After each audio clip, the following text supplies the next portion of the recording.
محسن نقوی صاحب وزیر داخلہ کے انڈر سارا معاملہ آ جائے گا. وہاں بھی ویسے انہی کے انڈر ہے, پنجاب میں بھی مریم نواز صاحبہ مل کر ہی, کیونکہ ان کی بہنیں تو یہ کہتی ہیں, علیمہ خان صاحبہ, عمران خان کی بہنیں, کہ جو کروا رہی ہیں مریم صاحبہ کروا رہی ہیں.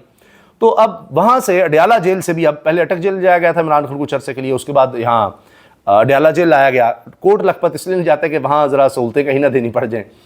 تو اسلام آباد کی اب جو جیل بنائی جا رہی ہے, بڑی تیزی سے اس پر کام جاری ہے. ویسے جتنے بھی اسلام آباد کے پروجیکٹ ہیں ان کا بیڑا غرق ہی ہو رہا ہے, جب سے بن رہے ہیں, بارشوں میں بہہ رہے ہیں, پل بیٹھ رہے ہیں.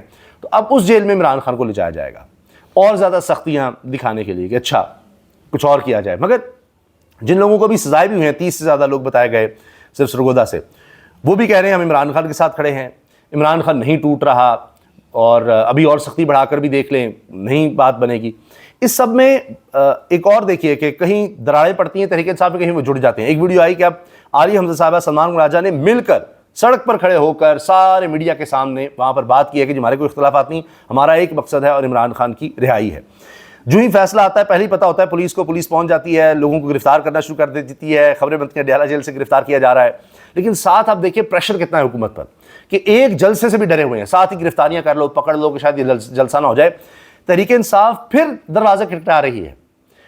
5 اگست کو مینار پاکستان پر جلسے کا تحریک انصاف نے اعلان کر دیا ہے.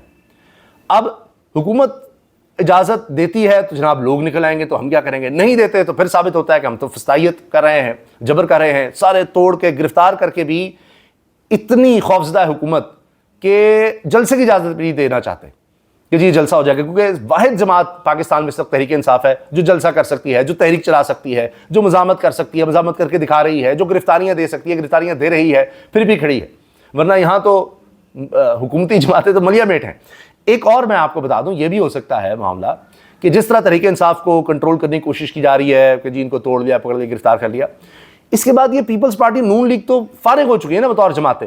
یہ کچھ بھی نہیں کر سکتی, ان کے ساتھ جو مرضی کر دے, کسی بھی طرح کی ترمیم لے آئیں, کچھ بھی, یہ صرف ربر سٹیمپ ہی ہیں اور ان کی اوقات اور ختم ہو جائے گی. یہ ہے ضرور ہے کہ یہ اپنے لوگ لگا دیے بظاہر, اچھا گاڑیاں لے لو, پیسہ لے لو, دولت لے لو, بنا لو, پھر باہر بھیج دو, اور اس کے بعد جب حکومت کبھی جائے گی تو پھر باہر نکل جائیں گے. سبھی پیسے باہر رکھ رہے ہیں اس چکر میں, لیکن سیاست ان کی بالکل ختم ہو جائے گی.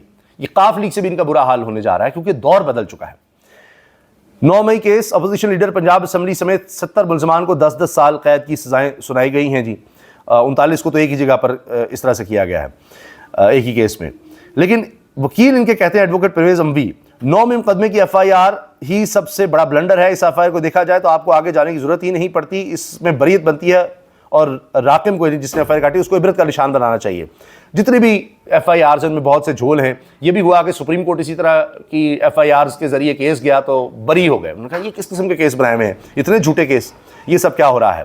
پھر وکیل صاحب ہیں جی تحریک انصاف کو, کہتے ہیں اس سے بھیانک اور شفقانہ فیصلہ نہیں دیکھا.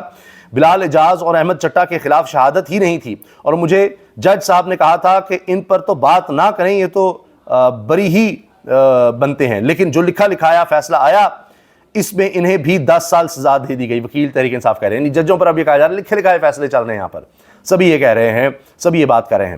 لیکن اس کے باوجود آپ دیکھیں نا کہ گرفتاریاں ہو رہی ہیں, پھر بھی وہ جلسے کی تیاری کر رہے ہیں, پھر بھی وہ تحریک آگے بڑھا رہے ہیں.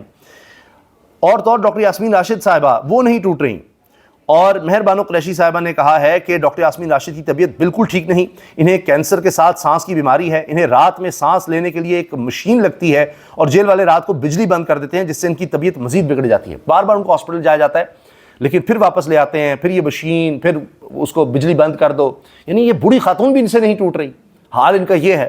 اور وہ ڈٹ کے کہتی ہے کہ جھوٹ مت بولو, آیت پڑھتی ہیں قرآن کی جھوٹی گواہی کے بارے میں, تو وہ گواہی جھوٹی دینے والا وہ لرز جاتا ہے, وہ باہر بھاگ جاتا ہے, اسے گواہی نہیں دی جاتی.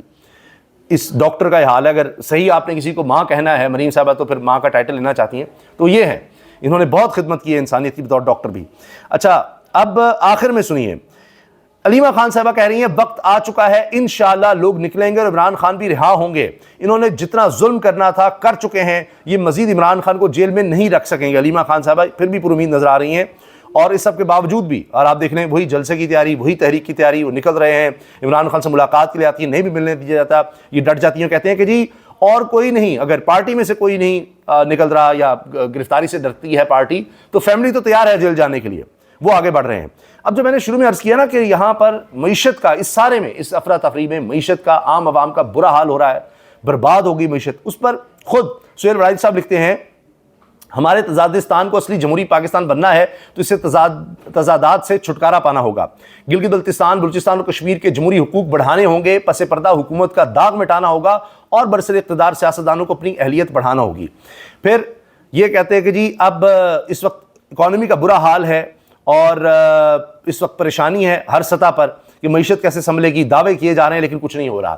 ابھی ٹریبیون میں اس بارے میں باقاعدہ پوری ایک رپورٹ آئی کہ بڑی بڑی کمپنیاں، شیل سے لے کر مائکروسافٹ اور دیگر بہت سی کمپنیوں کا نام لیا گیا جو صحت سے ریلیٹڈ تھی، دیگر تھیں، وہ سب ملک چھوڑ کر جا رہی ہیں۔ تو فارن انویسٹمنٹ کہیں نہیں آنی کہ جو یہاں پر ہیں انہوں نے کیا رپورٹ دینی تھی، جو یہاں سے ہیں وہ چھوڑ کے جا رہی ہیں، اور اس میں پوری اکنامک کنڈیشن کا مسئلہ ہے پاکستان میں۔ یہ نہیں ہو سکتا کہ آپ ڈالرز، پاکستانی باہر جا رہے ہیں وہ ڈالرز بھیجتے رہیں گے اور ملک چل جائے گا، معیشت ٹھیک ہو جائے گی، نہیں ایسا ہونے جا رہا۔ بڑی بڑی کمپنیاں ملک چھوڑ کر جا رہی ہیں۔ اس کے علاوہ ڈان میں اس حوالے سے اب آرٹیکل چھپا جو امریکہ میں اہم شخصیت ہیں ان کی طرف سے یہ پورا ڈان میں آرٹیکل چھاپا گیا ہے، اس کا میں حوالہ بھی دے دیتا ہوں آپ کو، جس میں یہ سارا کچھ بتایا گیا۔ اچھا، یہ جناب اس میں بتایا گیا ہے کہ یہ جو سسٹم اس وقت پاکستان میں ہے یہ برے طریقے سے فیل ہو رہا ہے اور یہ نہیں چل سکتا۔ یہ ڈاکٹر نیاز مرتضیٰ ہیں جو پی ایچ ڈی ڈاکٹر ہیں اور یونیورسٹی آف کیلیفورنیا میں، یہ برکلے میں پولیٹیکل اکانومی پر پڑھاتے ہیں، اسکالر ہیں، 25 سال سے یہ اس پر کام کر رہے ہیں اور 50 ممالک کا ان کو ایکسپیرینس ہے سینئر لیول کا، تو گراس روٹ لیول پر معیشت پر کام کرنے پہ انہوں نے یہ کالم جو چھاپا ہے ڈان میں چھپا ہے، فیلنگ سسٹم۔ وہ کہتے ہیں جی یہ سسٹم جو اس وقت ہے ملک میں یہ بالکل ناکارہ، تباہ و برباد، اور یہ بالکل فیل ہے، اور آنے والے دنوں میں وہ کہہ رہے ہیں کہ پاکستان کے حالات یہ ہیں کہ the failed hybrid has given fake economic and external wins but it is ravaging our weak social, political and institutional fabric۔ کہہ رہے ہیں کہ جی یہ جو ہائبرڈ سسٹم، جس کو خواجہ آصف وزیر دفاع نے بھی کہا ہائبرڈ سسٹم، کہہ رہے ہیں جی یہ دکھاوا کر رہا ہے کہ جیسے کوئی اکانومی چل رہی ہے، کچھ بہتری ہے، باہر سے بھی کچھ بہتری آ رہی ہے، کہتے ہیں لیکن اصل میں ہمارا جو معاشرتی ایک سٹرکچر ہے، معاشرتی ہمارا رہن سہن کا، اس کو تباہ کر رہا ہے، ہماری سیاست کو اور ہمارے انسٹیٹیوشنل یعنی اداروں کا جو ایک نظام ہے اس کی بربادی ہو گئی، جس طرح عدالتیں دفن ہو گئیں، سب کچھ ختم ہو گیا، ججز بھی رو رہے ہیں۔ We are one external shock away from economic doom, کہہ رہے ہیں ایک جھٹکے سے ہم دور ہیں، صرف ایک جھٹکا ہمیں کوئی باہر کا لگ گیا، معیشت کا تباہی۔ One terrorist act away from war, ایک کوئی دہشت گردی کا واقعہ ہمیں جنگ میں دھکیل سکتا ہے، اور one spark away from massive protest, اور ایک کوئی چنگاری وہ بہت بڑے ہنگامے کا اور بہت بڑے احتجاج کا باعث بن سکتی ہے جس کو کوئی نہیں روک سکتا۔ یہ ہے پاکستان کی معیشت، پاکستان کی صورتحال، جس کے بارے میں عالمی سطح پر لکھا جا رہا ہے اور بتایا جا رہا ہے۔ اصل حقیقت یہ ہے، اور یہاں فکر لگی ہوئی ہے تو یہ جی پکڑ دھکڑ اور اندر کر دو، کتنے بندے پکڑ لیے، کتنی سیٹیں خالی کرا دیں، ان پر کتنی دفعہ ری الیکشن ہو جائے گا، کتنی ہماری موج لگ جائے گی، کتنی ہم نے کتنے فیصد تنخواہ بڑھا لی ہے، سب نے کابینہ سے لے کر آئینی عہدوں سے پر بیٹھے ہوئے سب نے 4-4 کروڑ کے جناب صرف باغات کا خرچہ ہے، اربوں روپے کے بیوروکریسی کے لیے گھر بن رہے ہیں، پارلیمنٹیرینز کے اربوں روپے کے لیے گھر بن رہے ہیں، ان کے سرونٹس کے لیے اربوں روپے کے گھر بن رہے ہیں۔ یہاں پر صرف یہ کام ہو رہا ہے کہ جتنا ہے لوٹ لو، پتہ نہیں پھر کب باری آئے گی، کتنی رسیلی باری ہے، جتنا ہو سکتا ہے پیسہ بنا لو۔ شوگر مافیا، اس میں بھی حکومتی شخصیات بھی ہیں، جتنا ہو سکتا ہے لوٹو، پھر پتہ نہیں کتنا وقت ہے، اور ایسے لگتا ہے کہ جیسے ان کو بعض کا تو ڈر لگ جاتا ہے کہ ابھی نہ چھن جائے، زیادہ سے زیادہ وارداتیں کر لیں، لوٹ لیں، لیکن کوئی پوچھنے والا نہیں ہے۔ کیوں؟ کیونکہ آپ تحریک انصاف سے تعلق نہیں رکھتے، آپ اپوزیشن سے تعلق نہیں رکھتے، آپ دوسری طرف نہیں کھڑے، آپ اس بناتی طبقے میں یہ جو موجودہ سیٹ اپ ہے، یہ نظام ہے، آپ اس کے ساتھ ہیں، آپ کو کوئی نہیں پوچھے گا، جتنی مرضی بڑی کرپشن آپ کر لیں۔ ابھی آپ دیکھ لیجئے مثال کے طور پہ 244 ارب روپیہ زیادہ بل بھیجے گئے ہیں، آڈیٹر جنرل کی رپورٹ ہے، ہم لوگوں کو 244 ارب روپے کی اوور بلنگ کی گئی ہے، ہماری جیبوں سے 244 ارب روپیہ چوری کیا گیا ہے، ڈاکہ ڈالا گیا ہے، جو ہم نے بجلی استعمال ہی نہیں کی، ویسے تو ٹیکس بھی اس پہ زیادہ لگ جاتے ہیں، لیکن اوور بلنگ کی گئی ہے اس کے باوجود، ٹیکس سے نکال کے بھی۔ تو اب نہ کسی کو سزا ہوگی، نہ کچھ ہوگا، نہ کوئی واپسی ہونی ہے۔ اب آپ دیکھ لیجئے سارے لوٹ رہے ہیں، ہر طرح سے لوٹ رہے ہیں، اور وہ جو پیسہ لوٹا گیا ہے وہ آئی پی بیس میں گیا ہے، وہاں پھر اشرافیہ بیٹھی ہوئی ہے۔ یہ اس ملک کے ساتھ ہو رہا ہے۔ اجازت دیجئے، اللہ حافظ۔